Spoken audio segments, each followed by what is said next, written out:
Welcome to the First Responders Podcast, the podcast for first responders, made by first responders. Now, for your host, Brian Miller, a retired first responder with over 25 years of experience. All right, we are back with the First Responders Podcast. My name is Brian. I'm your host. On the phone with me today, we have Sheriff Ramsey. I don't know why I keep saying Chief. We have Sheriff Ramsey from Monroe County, Florida, which, as you guys all know, is my vacation spot. Good morning, Sheriff. How are you, sir?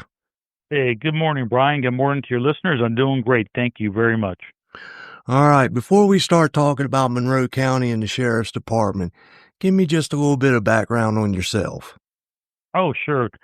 I graduated high school here in the Keys. I started living here when I was 11. I moved in from New York, so I've been here for about 50 years. And after high school, my desire was always to be in law enforcement.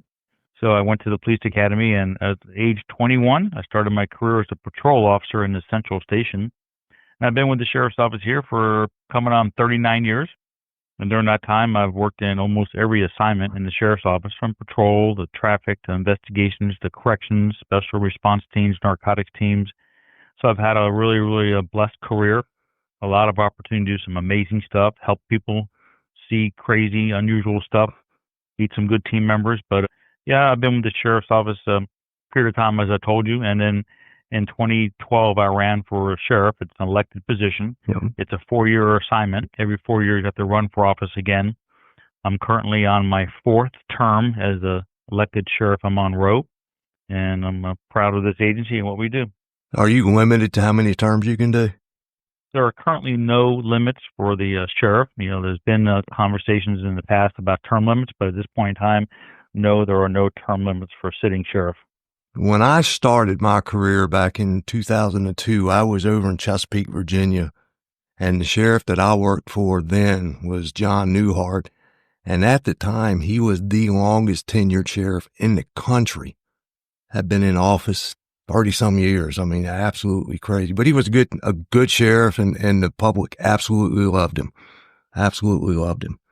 There's a lot of questions about term limits, but if you're doing a good job and the people want you, then they'll keep reelecting you. But if you're not doing a good job and people aren't happy with it, then they'll vote you out. So Yes. if it's not broke, don't fix it theory sometimes works. And if someone's doing a super job and the citizens love him or her, then it doesn't make a lot of sense why they would be forced out. So, I believe in, if you're doing a good job, the bosses are my citizens of Monroe. My bosses are happy. They'll continue to reelect me. I absolutely agree with you. I don't know about Florida, but here in Virginia, there's no age limit to the sheriff, but there's an age limit to where you can carry a weapon. And I'm not sure what it is, but nowadays I'm getting ready to turn 62, and I'm in physically better shape than my dad was at 62. Because we take better care of ourselves back then. And to me, as long as you can perform the job, they should let you do it. I think that's true. Yes, sir. All right. So, Sheriff, tell me a little bit about Monroe County, your population, and then let's talk about the department a little bit. Thank you. Monroe County been around for a long time. It's been around since, in the sheriff's office as well, since 1823 is when the sheriff's office was first established in Monroe. So at one point in time, Monroe was pretty much the economic hub for the state. At one time, there wasn't much in the state of Florida. It was pretty much just Monroe, Tallahassee, very small little areas. The rest were just open, vacant pastures type stuff. But Monroe County is one of 67 counties in the state of Florida. And the population in Monroe, a full-time population, sits about 82,000. But this being a very tourist-driven area, in a very warm area, we have a large dual citizen population. A lot of our residents do live up north during the summer times when the weather's really nice, and then during the winter when it gets cold up there, they want to come down to where it's warmer. So we do have we call them snowbirds, a seasonal population of dual residents which come in. They generally come in the day after Christmas, and they stay generally to Easter. So for about a 4-month period, our population will explode. We'll get a lot more people here, a lot more demand for services. And then obviously this is a tourist-driven area. So we have a cruise ship come in. We have an international airport. We have a lot of day trippers from Miami-Dade County. We see about 3.5 million visitors a year come into this small rural county, most of which are coming in during that 4 month period when it's really cold and they want to break from the weather between Christmas and Easter. So that's our height of season. And during season, the traffic is pretty heavy here. A lot of cars on the road, a lot of people. Hotels are not affordable for the average person during season. Off season being summertime, it's more affordable and less population to come down here and visit. And during the summertime, I think it's best to be here because it's nice boating, fishing, diving. The water is so beautiful here. But this is a very impressive county, but it's expensive because it's paradise, and paradise is not cheap. No, it's The not. highest cost. Not at all. Yeah, we know that. This is the highest cost living county in the state of Florida out of 67. Yeah, we normally come down. I ran into you, I think it was this month, right? August at the night out thing, because I came down originally to Key West for the diving. And, I'm from Virginia Beach is a tourist town too, but we're the exact opposite. When you guys are quiet, it's rocking and rolling up here. So when I first started coming down there, working for the sheriff's office here, we had to be here during the summer. So we would work the summer and take the last week or two off and come down there. But tell me a little bit about the Monroe County Sheriff's Office. Well, we're a full service sheriff's office. We do everything. We do anything from patrols. We do investigations. We do corrections. Our 911 dispatch centers we operate. We have a Trauma Star Air Medical program, which does about 1,000 air medical flights a year. Wow. We have everything you can imagine. We have SWAT teams and dive teams and Marine Patrol units and traffic enforcement divisions and motor officers. We have drone officers. We have hostage negotiators. We have a training division. So we don't rely on any outside people for anything. Everything is done by this agency. Oh, wow. You call, whatever you call for, we're going to handle, we're going to deal with it. We have 4 patrol districts. The county is about 120 miles long, so it's a pretty long county, and it's hard to police a county which is so long. It will take me 2.5 hours to drive from one part of my county to the other. So we have to have it broken up geographically in quadrants. So we have 4 patrol districts with its own command staff. And because we're so linear, so long, we have to have multiple options for people to bring prisoners. We have 3 jails. We have to have a north, central, south jail. Again, I can't have an officer arrest somebody in the north end and expect them to drive a couple hours with a prisoner to get to the south end where the main jail is. So we have 3 courthouses, 3 clerk's offices, 3 DHS and 3 jails, 3 Coast Guard stations, 3 public works, and we have triplication of services in this county because of how long we are, which does make it very challenging for sure. But we are a county with incorporated cities. There's 5 incorporated cities within Monroe: City of Key West, City of Marathon, City of Alamorada, City of Key Colony Beach, City of Layton. Key West has their own police department, but they're cities in our county, so we have jurisdiction there as well. We have contract services provided back to the City of Marathon, City of Alamorada through what's called municipal police contracts, where we provide the police service to those incorporated cities. Key Colony Beach, a small department, has their own little department which does just patrols only. We do everything else, investigations and major response teams and anything critical. And then a small town of Layton, we handle services there too. So with 5 cities, again, while they're in the county, if they have their own police departments, their jurisdictions lie only within their city, where our authority relies anywhere in the county, anywhere in the incorporated cities. That you got a lot going on, and it doesn't. For me, when I get to the Keys, I think of R&R. It's time for me to relax and chill out. And I see your guys riding up and down the road, but I had no idea you had 3 of everything. Yeah, you have to do it. We don't want to, but we have no choice because we can't expect people who want to get a building permit or something from code or something from X, Y, or Z to have to drive 2 hours for services. So the county, whether it be the municipal government of the Board of County Commission or whether it be the independent office of the sheriff, clerk's offices, 3 clerk's offices, there's 3 public defenders, there's 3 state attorney's offices, 3 tax collector's offices. So where have to be available. Where are your offices at? Well, I have offices in Key Largo, Alamorada, Marathon, Cudjoe Key Patrol Station, and then my main headquarters Its headquarters, Key West, is out on what's called College Road. So then we have an aviation division in the central part of the county, and we have a special operations office also in Marathon. So we have a 911 dispatch center works out of the emergency operating center, the central part of the county, and we have a second dispatch center in Alamorada. So we have a lot of offices again because we just have to have the availability for rapid response, rapid calls for service, team members to get to and from offices and works and jails.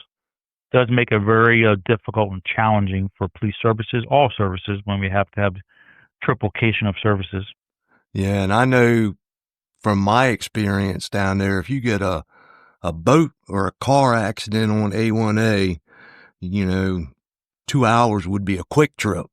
Because I know we've got stuck behind accidents and boats down there, and it'll take us, because we normally stay in Marathon and go to Key West or Key Largo, depending on what we want to do. And that's not a short ride. And then you throw an accident or a boat in there and it doubles everything. So I could see where, responding to calls or transporting prisoners would really be a pain in the neck down there. Prisoner transports? Prisoner transports through the Keys. Yeah, again, with the remain jail in Key West, we have to make sure that we transport prisoners to whichever courthouse in a geographic location where they were arrested. So if they're arrested in Key Largo, all their court proceedings are going to be out of the courthouse in Key Largo, which means we've got to transport prisoners if they're not at the Upper Keys jail. Some prisoners, our main jail in Key West, we keep females, juveniles, medical, high risks, and our satellite facilities, our smaller jails in the central north, have only male prisoners with no medical and no real issues. So if there are issues, they got to be in our lockdown facilities in Key West. So that does make it more challenging. Again, this county's got a lot of challenges because of the geographic nature, but it's our job to identify the problems and figure them out. So roughly how many officers do you have? We have about 200 sworn patrol officers. I have about 150 sworn detention deputies. I have a large amount of civilians, as you'd imagine, for human resources, for finance, all our different accreditation, internal affairs, there's so many different departments that we have down there. We have close to 600 employees that are slotted for the sheriff's office. Now we have vacancies, so our staffing right now is probably closer to 550. We have a lot of vacancies and openings in civilians and corrections and patrol. So, we could hire, 50 people tomorrow if we could find them. So staffing is struggling, difficult for every law enforcement agency almost across the nation. It's becoming more harder to get and keep qualified law enforcement officers. And, we struggle like everybody else, especially being such a high cost of living area that, there's only so many places here to rent. 67% of the homes in the Keys are now vacation rental homes, which makes less homes available for families to come down here and live and rent a home to work. And if there are homes available for rent for families, they're very expensive because of supply and demand. Now, you talked about patrol deputies and corrections deputies. Now, if I got hired by Monroe County Sheriff's Office, could I start out as one and move to the other, or vice versa? Well, yes, you could, but they're two distinct different certifications. A police officer in the streets, a deputy sheriff, cannot work in the jail unless he or she is certified by Florida Department of Law Enforcement as a certified detention deputy. And as well, a certified detention deputy cannot work in the streets as a deputy sheriff unless he's certified there.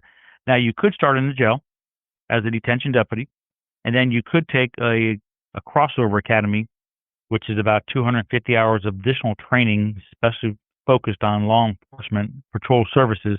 And if you get dual certified, where you're certified in both corrections and patrol, then you could do a transfer out of corrections to the patrol division. That's what you desired. Is that pretty easy to do if you want to do it? If you're willing to get the training and hold two certifications, if you have the certification, yes, and it's generally we'll send someone to the corrections academy or to the police academy. But if we send you to the correction academy, we're not as likely to send you to a crossover academy.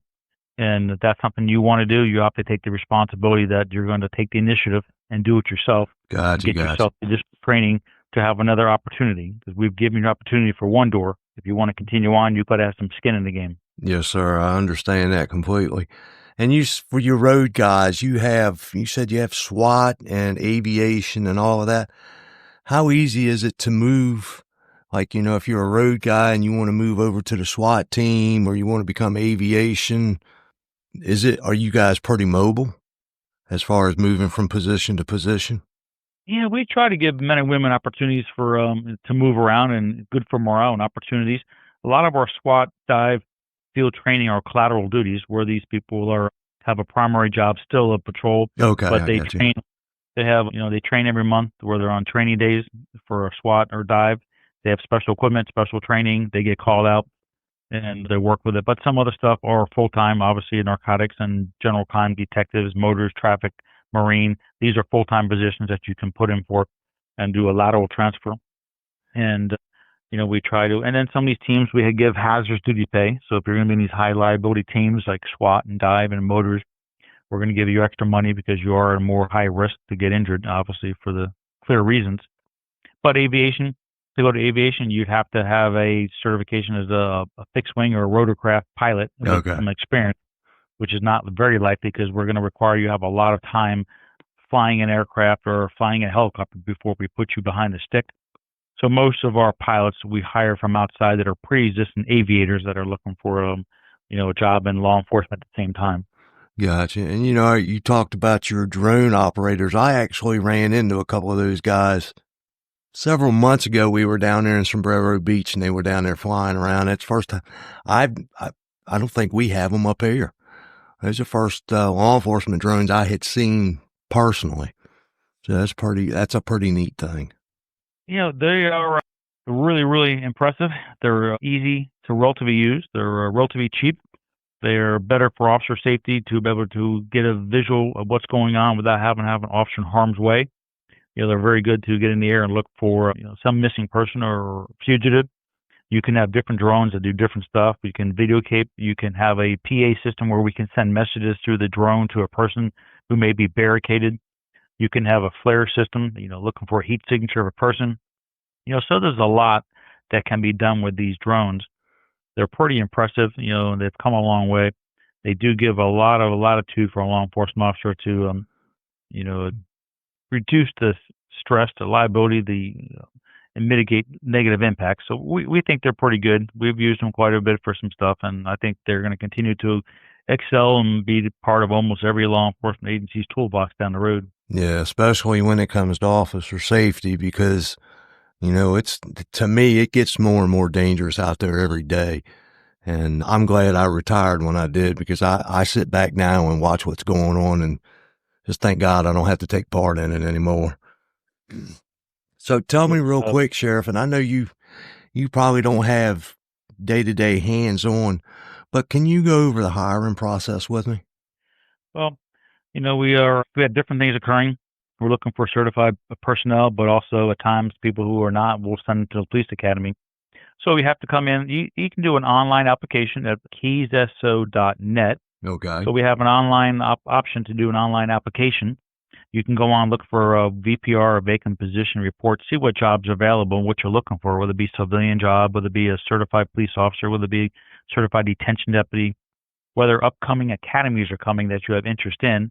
We just graduated the detention academy about a week and a half ago. We right now have another detention academy starting in January where we're going to pay people to go to school and get them certified to be detention deputies. We've got a current police academy, which is going right now, which graduates in October.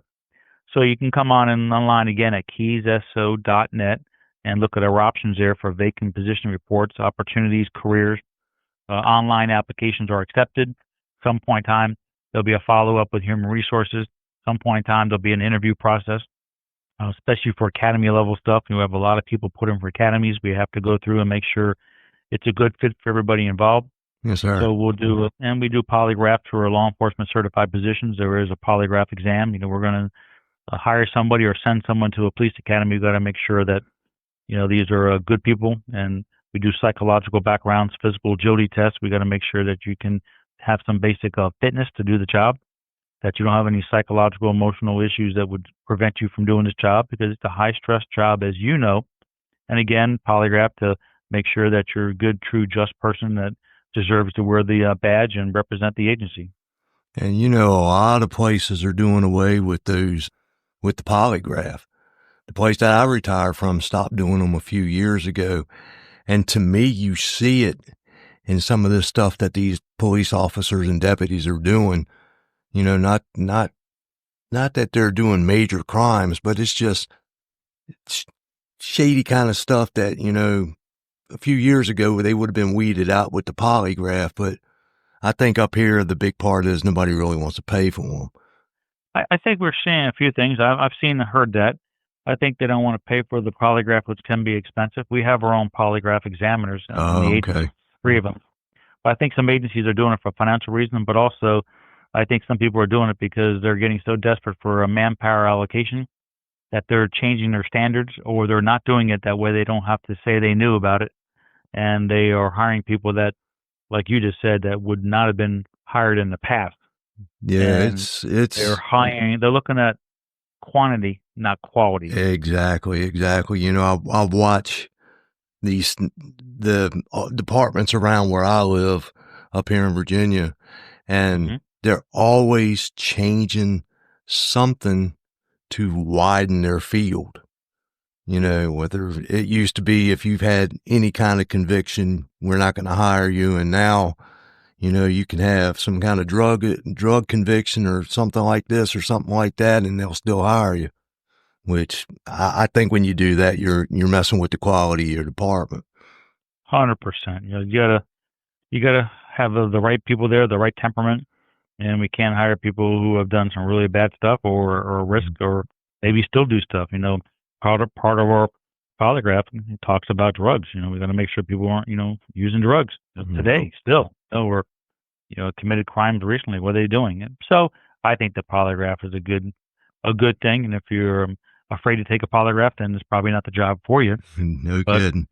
we need to focus on quality, and you're more worried about getting the right men and women, and not reducing our standards. That we, there's got to be some standard. It just Yeah. has to be. Well, and you need good quality people, especially where you're at, because your guys are alone out in the middle of nowhere a lot of times.